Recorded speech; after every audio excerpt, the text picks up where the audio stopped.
আল্লাহু আকবার, আল্লাহু আকবার। আলাইকুম। ওয়ালাইকুম আসসালাম। কি করছেন? এই যে ফোন দেখছি, জোরে ফোন আসছে।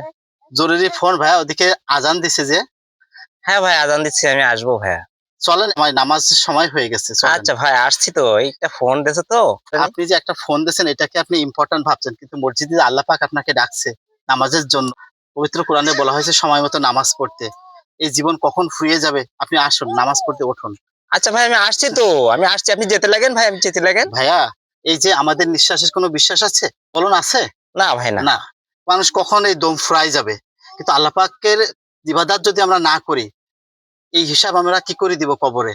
চলুন, আল্লাহ পাক ডাকছে মসজিদে, ওই যে পাশে মসজিদ, চলুন আমরা নামাজে যাই, উঠুন।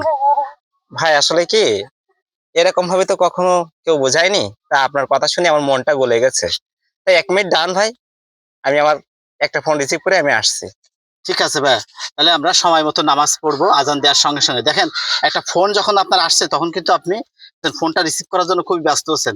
মসজিদে 5 বার আল্লাহ তাআলা ডাকছে, বান্দা আসো, আমার পথে আসো, কল্যাণের পথে আসো। আমরা কিন্তু যাচ্ছি না, মানে আমরা গুরুত্ব দিচ্ছি না। কিন্তু কাল কিয়ামতের ময়দানে কিন্তু এই নামাজের হিসাব আমাদেরকে প্রথমেই দিতে হবে।